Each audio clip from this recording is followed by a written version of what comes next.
welcome back to another episode of Tech Sheck, where we continue to explore the depth and breadth of the Pakistan tech startup ecosystem. Today, we have with us Ahmad Jalal from Cordoba Ventures. Ahmad, thank you for being on the show today. Thank you for having me, and thank you for your audience to listen to this engaging conversation. Well, we've tried to do our best, and I think you're going to help us. So let's dive right in, Tech Check style. Ahmad, tell us a little bit about you and tell us a little bit about Cordoba.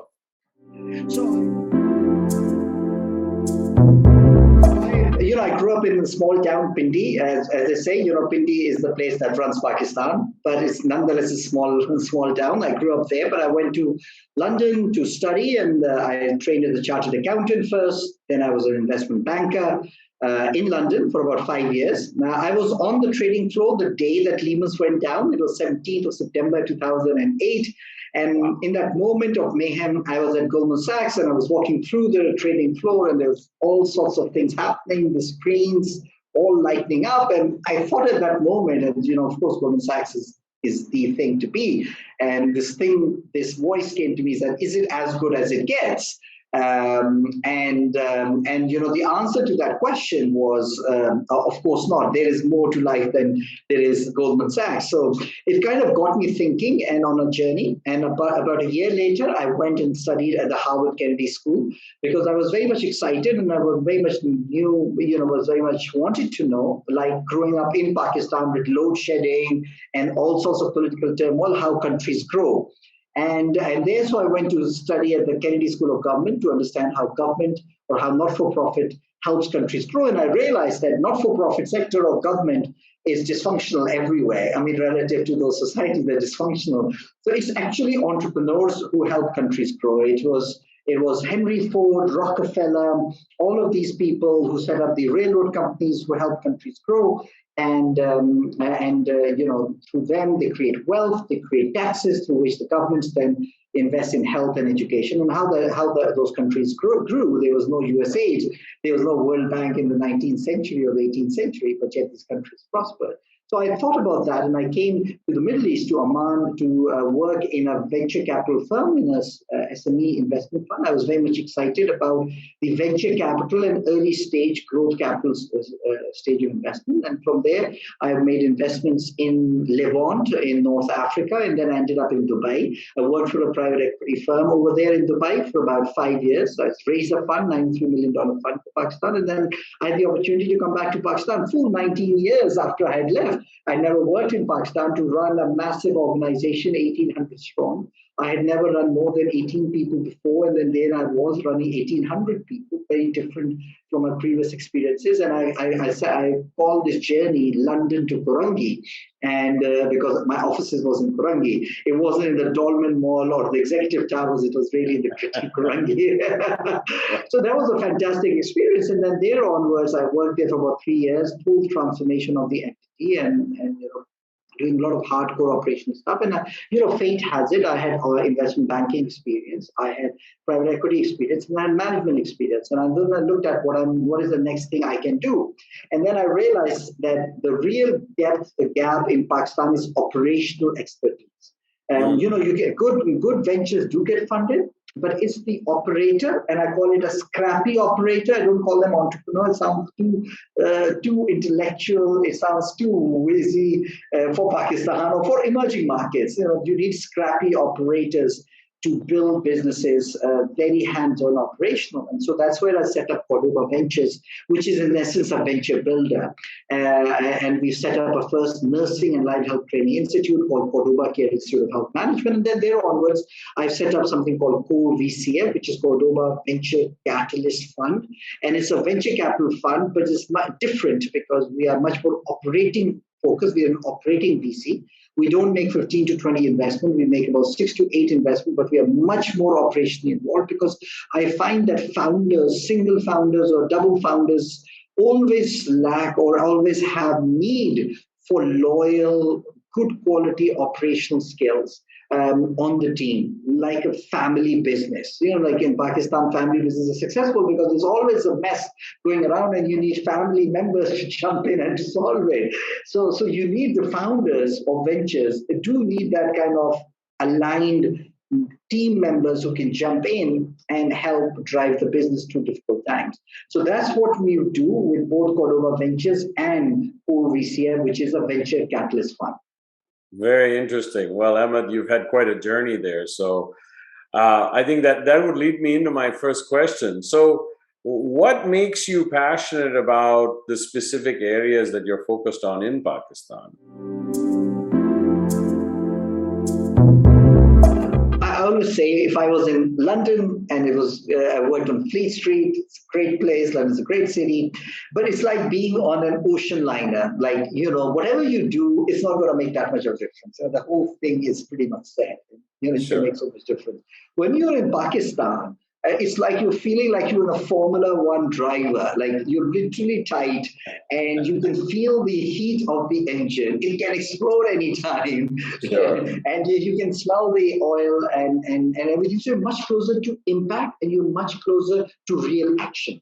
And you have the ability to drive your destiny or drive the vehicle. But of course, there's a lot more turbulences, there's a lot more it's closely packed up. I think what makes me excited about, number one, healthcare, fintech, and logistics is, number one, I think all of these three sectors are consumer focused, are B2C or B2B focused, very little government involvement in it.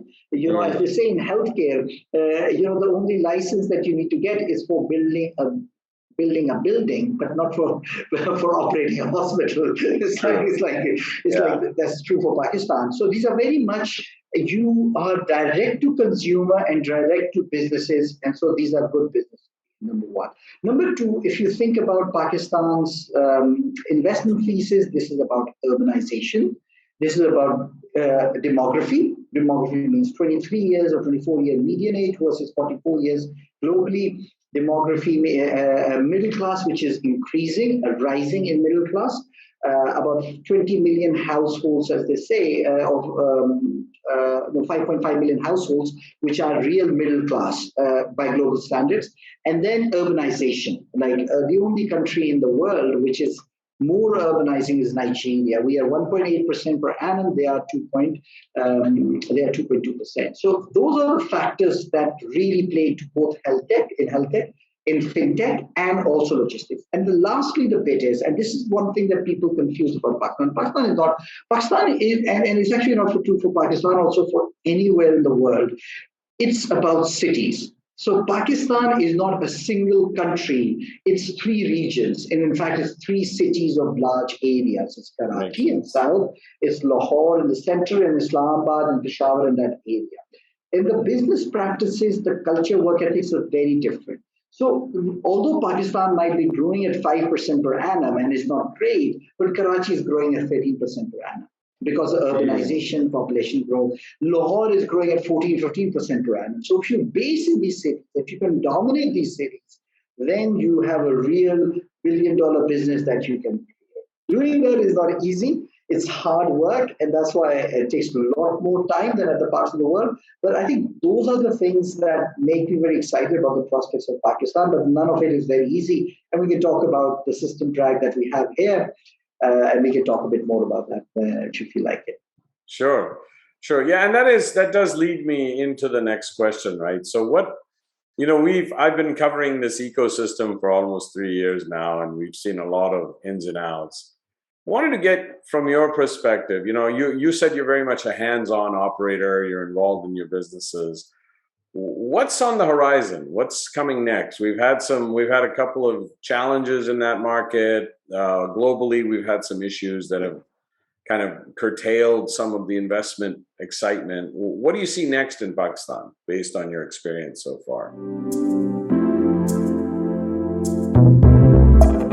Pakistan, for the last 30, 40 years, has had these challenges at every time. And a lot of people have bet against Pakistan, but Pakistan has always done better. your investment in stock market or listed equities in Pakistan would have yielded you a higher return in dollars over a 10 or 15-year period. And so Pakistan has grown.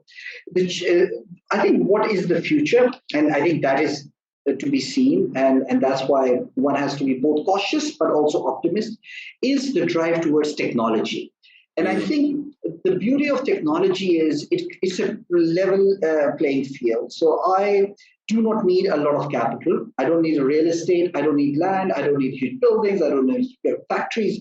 I can use software programming and I can build a product that doesn't need ports, doesn't need logistics in the sense that going and getting stopped by customs officials and everything. You upload onto the cloud and there it goes and becomes a global product. And I think that is a great equalizer. I think that's the beauty of the tech. And I think where venture might succeed, where private equity did not. Right. Private equity in Pakistan has not succeeded. As you know, it has not succeeded is because sometimes set habits are very difficult to change. With small, medium, or large enterprises, people are set on doing things a certain way. They run business a certain way. And so trying to change it, institutionalize, or go from 3 bookkeeping to 2 bookkeeping or 2 bookkeeping to 1 bookkeeping is always challenging. But I think in tech and venture, the beauty thing is you're starting from zero. So you have the ability to set things the right way. You have mostly young people who are involved, or young by young, I mean, people who are, anywhere from 0 experience to 20, 25 years experience. So people who have with more international experience. And even if they don't have international experience, they face an international competition. So they have to be globally minded. They don't have to say, hey, I don't care about global practices. I serve my local community, my local biradari, and my local village, and I'm okay with that, and I make a lot of money on that. No, for technology, you have to be global. I think that's the thing. Therein lies the challenge. And the challenge is we as a country have not invested enough in human talent and have not done so in a way that is needed. I think if you look at Pakistan, still a lot of people want to become doctors, they want to go into civil service, they want to go into DMG, and that's where the mindset is. Where the world is going towards tech, venture, or engineering side, creative side, side of things. And I think that's where our education system might be lacking, and our talent pool might not be that equipped to help Pakistan make the leap. So I always give the example that in the industrial age, where we were till now, or at least from the 18th century till now, let's say a plumber or electrician, a top electrician versus an average electrician, the difference would be 5x. So a product of a top electrician would be 5, and a product of a medium electrician would be 1. But in a digital age, the top coder, the Steve Wozniaks of the world, and an average coder is a 20x or a 30x difference. The software makes for small differences, makes huge difference in outcome. And so what will happen is that quality or better tech-enabled, better tech-ready societies, countries will become 10 to 20 to 30 times better than the average ones.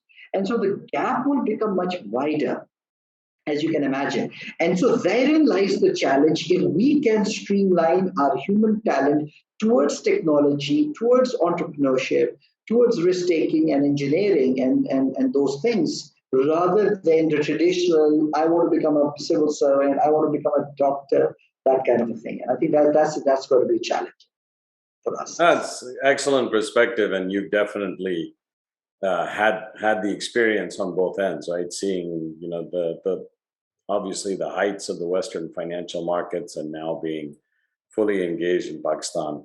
Well, as you know, Ahmad, first of all, we keep TechSheck pretty short and tight. So first of all, I wanted to thank you very much for coming on and sharing your perspectives. It's always good to hear from people who have lived in both worlds and are actually operationally engaged on the ground. So it's a perspective that we can appreciate here. So thank you very much for being on the show. Excellent. Thank you very much. Engaging conversation, and look forward to being on your show once again. Yeah, absolutely. And I got a feeling that, maybe there are people in our audience who are going to want to learn more and engage more. So we're definitely going to be connecting you accordingly. Excellent. So with that, to our audience, as you can see, continuing to bring you unique and different perspectives about the Pakistan tech startup ecosystem, bringing folks like Ahmad on who have seen both sides of that world. So please continue to like, share, and subscribe. We really enjoy doing this, and we want to keep propagating the positive of what's happening in Pakistan. And with that, I bid you all Allah Hafiz.